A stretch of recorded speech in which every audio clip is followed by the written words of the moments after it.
We are discussing work power and energy, right. इसमें ही जरा ये बता दें concept of conservative force, right. देखो ये क्या होता है, किस तरह के फोर्स को हम कंजर्वेटिव फोर्स कहेंगे, बताया है तो वो याद रखो। ये force under which work done is path independent is called a conservative force. और इसके अंडर जो वर्क डन होता है that depends only on the initial position and the final position of the body, right. अब इसे देखो, ये एक पोजीशन है और बी पोजीशन है, और एक बॉडी को हम ए से बी ले जा रहे हैं, ठीक है ना। ए से बी तक ले जाना, ये इनफाइनाइट पाथ से ले जाया जा सकता है। There can be infinite paths by which the body can be brought from A to B. हमें एक तीन पाथ दिखाए, एक पाथ यह 1 है, यह पाथ 2 है, और ये पाथ क्या है 3 है, राइट। देखो ऐसे हम ले जा रहे हैं, ऐसे ले जा रहे हैं, और ऐसे ले जा रहे हैं, ठीक है ना। तो ए को हम क्या कहेंगे, इनिशियल पोजीशन है, and B is the final position. ये body is taken from A to B by path 1, 2 and 3। इस पाथ से जब ले जा रहे हैं तो जो वर्क डन है अंडर द फोर्स वो W1 है, इस पाथ से ले जा रहे हैं तो वर्क डन क्या है W2 है, और इससे जो ले जा रहे हैं वो W3 है। तो यदि W1 is equal to W2 और W3 हो तब क्या होगा, the force will be conservative, ठीक है ना। क्योंकि इसमें इनिशियल पोजीशन और फाइनल पोजीशन सेम है, और कंजर्वेटिव फोर्स के अंडर जो वर्क होता है that does not depend on the path, it depends only on the initial position in the final position. जैसे ग्रेविटेशनल फोर्स है, ग्रेविटेशनल फोर्स से मान लो कि हम यहाँ पर ऐसे इसको यहां से ले जाना है, this is the initial position and this is the final position, है। इस बॉडी को हम ले जा सकते हैं यहां से, सपोज करो कि ऐसे ले, यहां इसको हम ऐसे ले गए, क्यों, और इस बॉडी को हम यहां से ऐसे ले, इनिशियल पोजीशन फाइनल पोजीशन तो सेम है ना। और ग्रेविटेशनल फोर्स के अंडर जो हमने वर्क किया, ठीक है ना, तो gravitational force is a conservative force, तीनों स्थिति में work done will be the same. Yes. इसी तरह से electrostatic force is also a conservative force. लेकिन यदि फ्रिक्शनल फोर्स है तो that is not a conservative force, उसमें यदि पाथ बदल देंगे तो वर्क डन क्या होगा, बदल जाएगा। तो फ्रिक्शनल फोर्स किसका एग्जांपल है, नॉन कंजर्वेटिव फोर्स का। तो जिस फोर्स के अंडर वर्क डन जो होगा वो पाथ पर डिपेंड करे तो that will be a non conservative force, जिसका एग्जांपल है फ्रिक्शनल फोर्स, राइट। और भी फोर्सेस होंगे, तो क्या ये बेसिक कॉन्सेप्ट हुआ, है ना। कंजर्वेटिव फोर्स का मतलब उसके अंदर जो वर्क डन होगा that will depend only on the initial position in the final position, that work done will be independent of the path, right. This is the basic concept जो तुमने follow किया इसको, आई थिंक दिस इज ऑलराइट। अब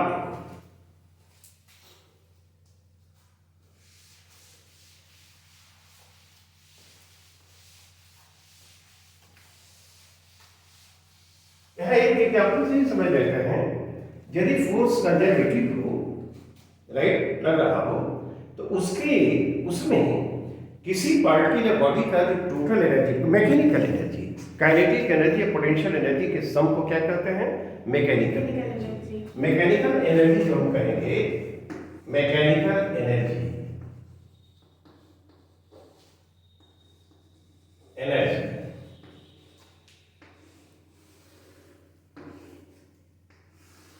वह क्या है, kinetic energy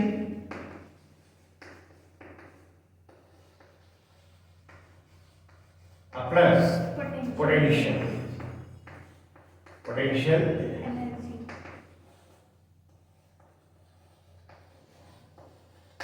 ठीक है ना। ये मैकेनिकल, टोटल मैकेनिकल एनर्जी होगी that will given by the sum of kinetic energy and potential energy.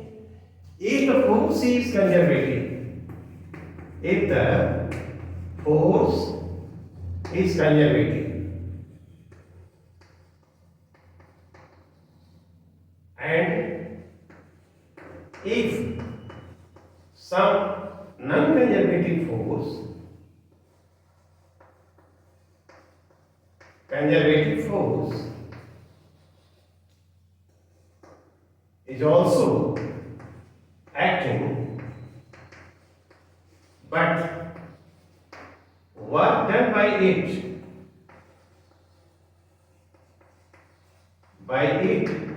is zero.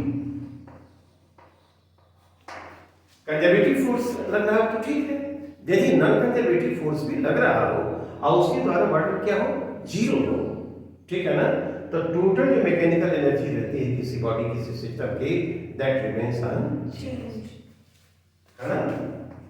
The total mechanical energy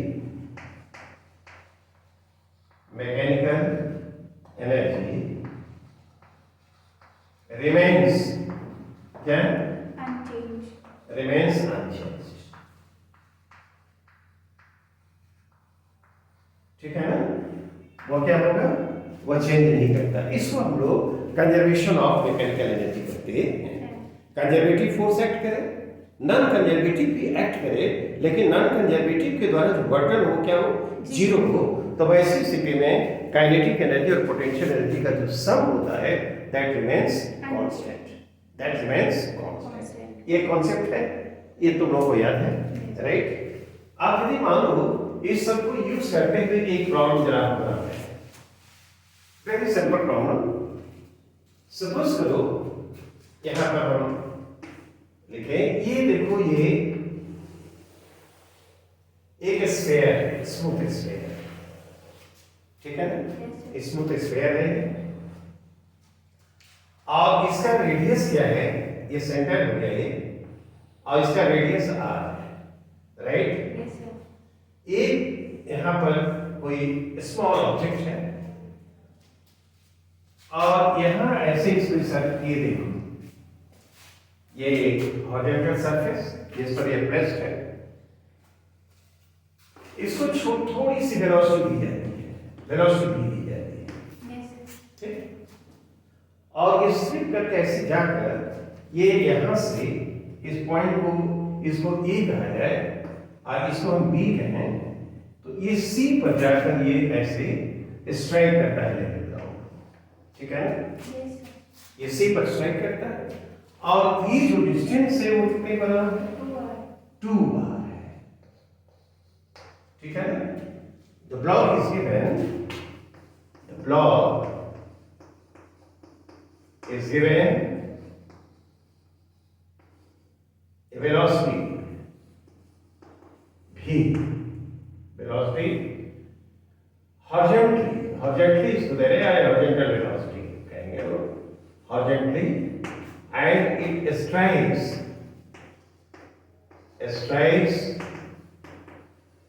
the level plane at c, plane at c। अब BC is equal to क्या है, 2r, 2 times the radius of the sphere। तो पूछता है, बताइए कि जब यहाँ पर है ये पर इसको हम लोग ऐसे वेलोसिटी दे रहे हैं, तो इसके कारण इसको नॉर्मल रिएक्शन का जो फोर्स एक्ट करेगा वो क्या होगा, दिस इज द प्रॉब्लम। तो पहला हम एक काम करते हैं कि यहाँ पर वेलोसिटी क्या होगी ये जानना। इस वेलोसिटी को जानने के लिए पहले देखिए कि यहाँ से ऐसे आ रहा है, तो वर्टिकल डिस्प्लेसमेंट क्या हो रहा है, क्या 2r होगा, वर्टिकल डिस्प्लेसमेंट 2r। तो टाइम कितना लगेगा ये निकालना, नहीं, हॉरिजॉन्टल डायरेक्शन में इसकी वेलोसिटी अनचेंज रहेगी, क्या ऐसे जाएगा ये, ऐसे, ठीक है ना, हॉरिजॉन्टल डायरेक्शन में इसकी वेलोसिटी अनचेंज रहेगी, राइट। हॉरिजॉन्टल डायरेक्शन में वेलोसिटी अनचेंज क्यों रहेगी, ये ऐसे जाकर ऐसे गिर रहा है, राइट। तो देखिए यहाँ पर 2r लिख रहे हैं, BC इक्वल टू 2r, तो ये 2r इज इक्वल टू जो वर्टिकल डिस्प्लेसमेंट है, वर्टिकल डायरेक्शन में कोई वेलोसिटी इनिशियल नहीं है, तो ये 0 हो गया, क्यों, नीचे की तरफ एक्सेलरेशन क्या है, g हुआ, और ये क्या है, t²।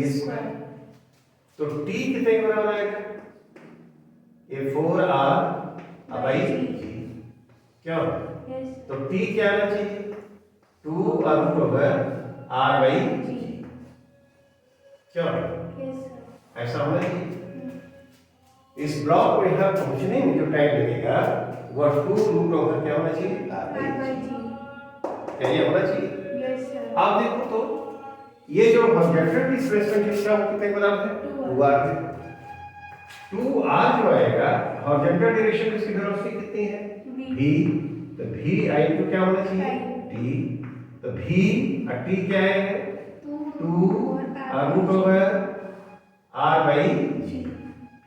क्यों ऐसे है 2 से 2 कैंसिल करो तो v इक्वल टू क्या आएगा v इक्वल टू ये r आएगा रूट ओवर बोलो g बाई r आएगा g बाई r।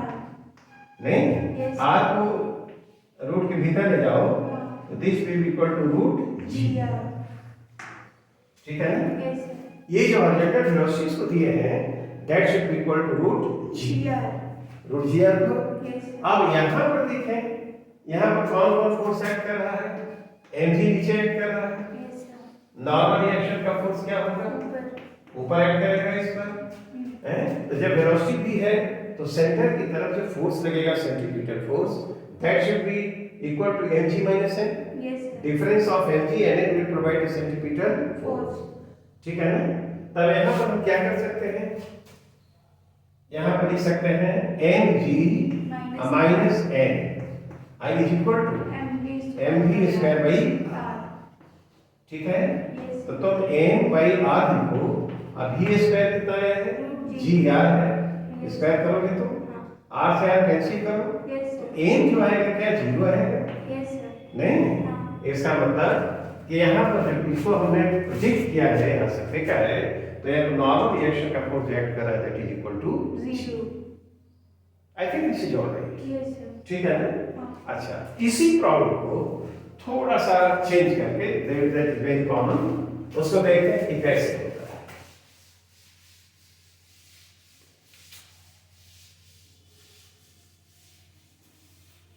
अब उसमें हम एनर्जी कंजर्वेशन अप्लाई करेंगे है ना। ऐसे देखो तो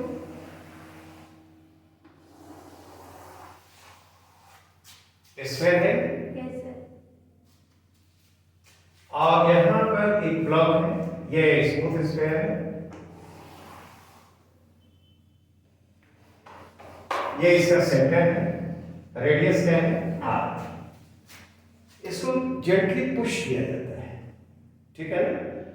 और यहां पर जब ये आता है हियर एट दिस पॉइंट है ना ये थीटा है तो कहता है कि the block loses it's contact ये कांटेक्ट लूज करता है। तो ये थीटा क्या होना चाहिए क्या थीटा क्या होना चाहिए you will find angle theta है ना when the block reaches the point B this point is suppose करो कि ये point A है और ये point क्या है B। B इसको कहा जाए जब B पर पहुंचता है तो ये क्या करता है कांटेक्ट लूज करता है। तो ये थीटा क्या होना चाहिए तो पहले हम देखें कि जेंटली पुश किए हैं तो वहां पर बताओ तो वेलोसिटी क्या होगी 0। जेंटली पुश किया क्या है वेलोसिटी क्या हुई 0। तो यहाँ पर जब वेलोसिटी 0 है और जब ऐसे कैसे आएगा तो यहाँ को कुछ वेलोसिटी गेन कर रहा है तो मान लो यहाँ पर वेलोसिटी v के ठीक है ना। और इसी को रेफरेंस मान लें तो यहाँ पर देखें तो ये देखो ऐसे बना दिया जाए और ये ऐसे और ये h है ठीक है ना। इसको क्या कहा जाए ये b और c का है तो bc इक्वल टू क्या h है h निकाल दे क्या होगा।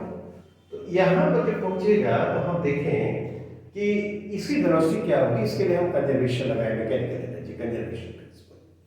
तो यहाँ पर कितना होगा इसी रेफरेंस माना जाए तो इसकी पोटेंशियल एनर्जी mgr होगी और वेलोसिटी 0 है तो काइनेटिक एनर्जी क्या होगी 0 होगी। तो EA टोटल मैकेनिकल एनर्जी और EB total mechanical energy at B ठीक है ना। E कितने बराबर होगा mgh h की जगह r लिख देंगे काइनेटिक एनर्जी कितनी होगी 0 नहीं ये यही से हम मेजर कर रहे हैं तो यहाँ से इसको कर दे है ना r होगा जब यहाँ पर पहुंचा है तो देखो तो कितने के बराबर होगा, mgh potential energy half mv square, इसकी क्या है, काइनेटिक एनर्जी, राइट। h कितने के बराबर है, mgh, देखो h तो यही है ना, इतना ही होगा ना, तो यहाँ से यहाँ तक ये r है, तो ये जो डिस्टेंस होगा ये, तो क्या r cos थीटा होगा, h जो होगा वो कितने के बराबर होना चाहिए, h is equal to r cos theta.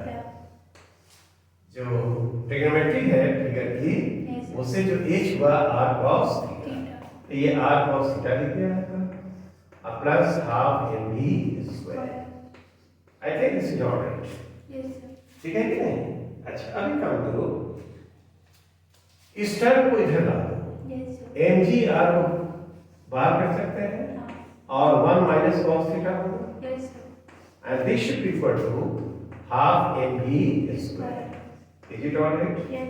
m से m कैंसिल करो, नहीं, और 2 को इधर आओ तो 2gr 1 minus cos theta, and this will be equal to v square. क्या? इसको रख दिया जाए यहाँ पर। अच्छा अब देखो, जब b पर है ये यहाँ पर, तो कौन कौन फोर्सेस इस पर एक्ट कर रहे हैं, एक तो ये mg ऐसे एक्ट करेगा, mg एक्ट कर रहा है, नहीं, और नॉर्मल रिएक्शन का फोर्स ये ऐसे एक्ट करेगा, ठीक है ना। यहाँ पर वेलोसिटी भी है, सर्कुलर पाथ है, तो हम देखते हैं कि सेंट्रीपिटल फोर्स क्या होगा, तो mg ये थीटा ये एंगल होगा, ये तो इधर कितना फोर्स लगेगा, mg का एक कंपोनेंट mg cos थीटा होगा, नहीं, ये जो सेंटर की तरफ फोर्स लगा mg cos थीटा, और ये नॉर्मल रिएक्शन अभी लग रहा है, तो सेंटर की तरफ जो रिजल्टेंट फोर्स होगा वो mg cos थीटा माइनस है, तो यहाँ पर mg cos थीटा और क्या minus n, and that should equal to mv square by r, circular path का रेडियस तो r के बराबर है, नहीं, mg cos theta minus n mv square by r। The block loses contact here. The block loses contact, नहीं, इसलिए n जो होगा वो क्या हो जाएगा, जीरो हो जाएगा, normal reaction force will become zero, contact lose कर जाएगा, तो यहाँ पर क्या हो जाएगा, जीरो, जीरो हो जाएगा। अब बताओ तो n जब जीरो हो गया तो क्या लिखना चाहिए, mg cos theta is equal to, बोलो, mv स्क्वायर बाई r, कैसा होगा, नहीं, तो m बाई r और v स्क्वायर तो हमारे पास है, क्या 2gr 2gr 1 minus cos theta, क्या ही है। अब तो मैं एक काम करो, mg ये तो कैंसिल हो रहा है, r से r कैंसिल हो जाएगा, तो 2 और 1 माइनस cos थीटा यहाँ पर आएगा, क्या, तो ये 3 cos थीटा हो जाएगा इधर आकर, i is equal to 2, cos theta is equal to 2 by 3, and theta is equal to cos inverse 2 by 3, नहीं, यदि b पर वह कांटेक्ट लूज करता है तो थीटा cos इनवर्स क्या होना चाहिए, 2 by 3 होना चाहिए। आई थिंक दिस इज ऑलराइट। हम लोगों ने मैकेनिकल एनर्जी का कंजर्वेशन यहाँ लगाया, तो यहाँ पर टोटल एनर्जी और यहाँ पर टोटल एनर्जी क्या होनी चाहिए, बराबर, क्या ये हो गया, ठीक। Now let us consider another problem, और ये स्मूथ ट्रैक है, ये क्या है, स्मूथ ट्रैक है, और ये जो पार्ट है ये यहाँ से आता है, वह सर्कल का 1/4 है, ये एंगल 90 डिग्री है, और ये स्मूथ सरफेस है, यहाँ से ये स्लिप करता है, इसको जस्ट पुश कर दिया जाता है इनिशियल वेलोसिटी 0, ऐसे आ करके ये ऐसे जाता है, यहाँ हॉरिजॉन्टल है ये, और यहाँ पर ऐसे आता है, तो ये कहता है कि जब यहाँ पर आता है तो क्या कहता है कि बताओ कि थीटा क्या होना चाहिए जिससे कि ये जो ब्लॉक यहाँ पर कांटेक्ट लूज करे, ये लूज कर जाता है कांटेक्ट, तो थीटा कितने के बराबर, ये हमारा प्रॉब्लम है। तो ई पर वो कांटेक्ट लूज करता है, तो थीटा क्या होना चाहिए, जैसे हमने पिछले प्रॉब्लम में देखा, तो उसके लिए पहला स्टेप हमारा क्या होगा कि एनर्जी कंजर्वेशन लगाकर हम क्या ई पर उसका वेलोसिटी जान लें कितने बराबर होगा? क्या ये जान सकते हैं? यस। अब उसके बाद देखते हैं क्या होगा। तो यहाँ पर टोटल एनर्जी और यहाँ पर टोटल एनर्जी, ठीक है ना? सरफेस क्या है? स्मूथ है, और जब भी ये फोर्स इसके द्वारा लग रहा है ट्रैक के द्वारा, तो दैट इज ऑलवेज नॉर्मल, उसके द्वारा वर्डन जीरो है, ठीक है ना? तो इस पर केवल सिंगल फोर्स एक्ट कर रहा है, और that is a conservative force. और कौन सा फोर्स है? ग्रेविटेशनल, ठीक है? तो from the conservation principle of mechanical energy, conservation principle of mechanical energy, mechanical energy क्या लिखे? E A, total energy at A is equal to total energy at E। E, अरे E और E, चलो ठीक है ना? इस पॉइंट का भी नाम दे दिया है, तो इसको हम ऐसे P कर देते हैं, नहीं? उसको PE कर देते हैं, EP, नहीं? ये ठीक है, क्लियर है? यहाँ पे पर कॉन्टैक्ट यूज कर रहा है। तो ये बताओ, वहां पर जेंटली पुश किया है तो वेलोसिटी तो जीरो ही बना, नहीं? तो इसी को रेफरेंस हम मान रहे हैं। तो हाइट इसकी 5h/4 है, तो पोटेंशियल एनर्जी कितनी होगी? mg 5h/4 और काइनेटिक एनर्जी 0। यहाँ पर बोलो तो यहाँ पर जब पहुंचता है, एक काम किया जाए, ये देखो ऐसे है, यहाँ से ये हाइट तो ये आएगी, ये हाइट कितनी होगी? तो ये देखो यहाँ से यहाँ तक h है, इसका रेडियस हुआ, और ये हाइट ये जो आएगा, हाँ ये cos थीटा आएगा, राइट? h cos theta. तो mg, और इसको लिख सकते हैं h cos थीटा, ठीक है ना? ये जो यहाँ से ऐसे जो हाइट होगा, इसको ये कहेंगे, ये है ना? नहीं? तो ये जो यहाँ से ऐसे जो आएगा वो क्या होगा? h cos थीटा, नहीं होगा? या तो h के बराबर है, रेडियस है, तो ये इतना जो आएगा h cos थीटा, तो हाइट h cos थीटा हो जाएगी। अब प्लस वेलोसिटी कितनी वहां पर है? हाफ v है, तो v स्क्वायर काइनेटिक एनर्जी होगी। क्यों? क्या इस तरह से लिख सकते हैं हम लोग? अच्छा, एक काम किया जाए, उस टर्म को इधर लाया जाए, mg h को बाहर करते हैं, ये 5/4 होगा, माइनस हाँ cos थीटा, राइट? कैसा होगा? 5/4 minus cos theta, and this is equal to half mv square. I think this is alright. तो एक काम करो, m से m को गायब करो, और 2 को इधर कर दो, तो 2g h हो जाएगा ये, नहीं? अब 5/4 minus cos theta, and this should be equal to v square। क्या? एक इक्वेशन यहाँ पे दिए गए, नहीं? अब जब ये देखते हैं कि यहाँ पर जब ये पहुंचा है, तो कौन कौन फोर्सेस लग रहे हैं? क्या mg नीचे एक्ट करेगा, ठीक है ना? और ये जो थीटा है, ये भी थीटा होगा। mg का एक कंपोनेंट इधर दिया जाए, कितना होगा?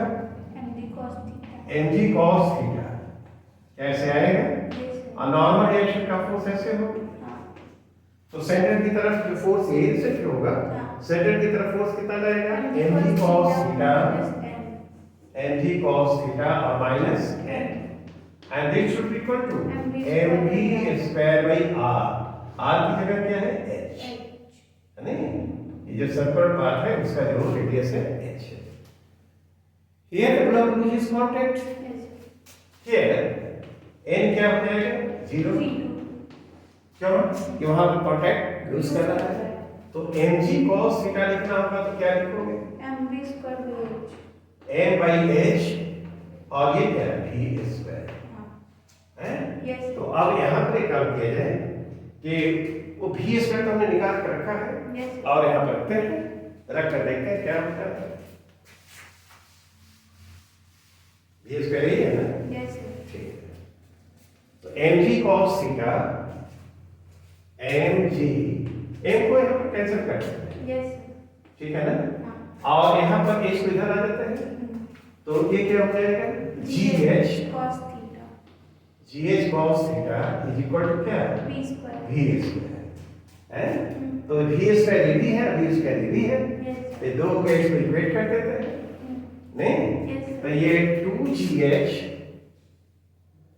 2gh क्या हाँ by 5/4 minus cos theta yes and this is equal to क्या v square gh cos theta gh cos theta कैसा होगा, तो gh को कैंसिल करो हाँ नहीं, तो 2 और ब्रैकेट में 5/4 minus cos minus cos theta and this is equal to cos theta cos theta, ठीक है। Yes. तो 5/2 हो जाएगा ये, हाँ अब माइनस क्या है 2 cos थीटा ही होगा yes and this is equal to cos theta, तो 5/3 क्या है 3 cos हाँ 3 cos थीटा, ये 5/2 है ना, जैसे 5/2 3 cos थीटा, तो cos थीटा क्या होगा cos inverse 5/6 होगा yes sir नहीं, तो theta should be equal to cos inverse 5/6 5/6, ठीक है ना, Yes. ये इसका आंसर होना चाहिए। Yes. I think this explanation is clear